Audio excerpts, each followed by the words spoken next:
அதாவது எந்த ஒரு உறவா இருந்தாலும், அது நமக்கு தேவை. உறவுன்னா என்னன்னு தெரியுமா? நீ கத்துக்கணும். யாரிடம் நீ கற்றுக்கொள்கிறாயோ, கற்றுக்கொள்கிறதுக்கு இருக்குது. உறவுன்னா அது ஒரு கத்துக்கிறது. உறவுன்னா மனிதரிடம் எப்படி நடந்துக்கணும், எப்படி பேசணும். இது இது வந்து இது ஒரு கல்வி இது. அப்போ காதல்னா என்ன தெரியுமா? காதல்னா ஒரு ஒரு ஆணுக்கு ஆண், பெண் இருவருக்கும் இடையே காதல் வருதுன்னா, ஒரு ஆணுக்கு பெண் மீது ஏன் காதல் வருது? அவ மேல எனக்கு காதல் வருது. இவ மேல எனக்கு ஏன் வரல அப்டின்னா, அவகிட்ட எனக்கு கத்துக்கிறதுக்கு எதையோ இருக்குது. அவகிட்ட நான் கத்துக்கிறேன். எதையோ ஒண்ணு கத்துக்கிறேன்.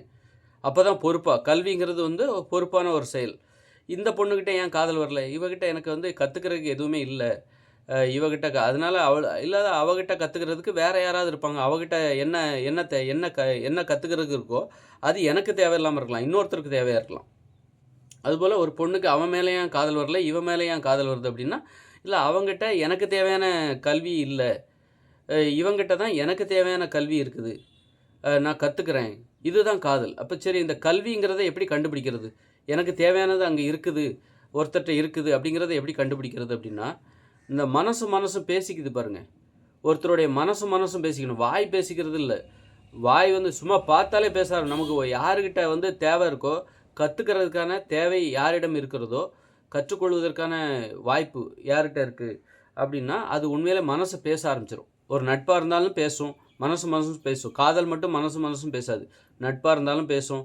ஒரு பெரியவர் இருக்காரு. அவரோட ஒரு சிறியவருக்கு ஒரு ஒரு உறவு ஏற்படுகிறது. அப்ப அது கூட மனசு பேச ஆரம்பிச்சுரும். அவர பார்த்து பேசின மத்த நேரம் கூட தனிமையில இருக்கும்போது கூட இவருடைய மனசு அவரிடம் பேச ஆரம்பிக்கும். அவருடைய மனசு இவரிடம் பேச ஆரம்பிக்கும். அந்த பெரியவருடைய மனசு இந்த சிறியவரிடம் பேச ஆரம்பிக்கும்.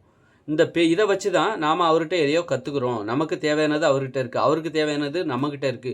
நம்ம மனசு எப்படி அவர்கிட்ட பேசுதோ, அதே நேரத்தில அவருடைய மனசும் நம்மகிட்ட பேசிட்டு இருக்கும். மனசுக்குள்ள. இத வச்சு தான் அப்ப அவர்கிட்ட நாம கத்துக்கிறதுக்கு ஏதோ ஒண்ணு இருக்கு. அதனால காதலா இருந்தாலும் சரி, நட்பா இருந்தாலும் சரி, எந்த ஒரு உறவா இருந்தாலும் சரி, நாம் கற்றுக்கொள்வதற்கு அவரிடம் இருக்கிறதா என்பதை எப்படி கண்டுபிடிப்பது? நாம கற்றுக்கொள்வதற்கான கல்வி என்பது அவரிடம் இருக்கிறது என்றால், மனசும் பேசிக்குதா, அந்த உறவ விட்டுறாத. அதுதான் உனக்கான உணவு, உனக்கான உறவு, உனக்கான பொருத்தமான உறவு. இயற்கையே தேடி குடுக்குது. இயற்கையே உனக்கு காட்டிக் குடுக்குது. நீயா ஒண்ண தேடிக்க முடியாது.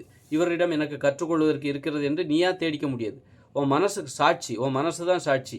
இவரிடம் நான் கற்றுக்கொள்வதற்கு எனக்கு தேவை இருக்கிறது என்பதை உன் மனசு தான் சாட்சியாக இருந்து சொல்லுகிறது. எப்படின்னா, உன் மனசும் பேசும்.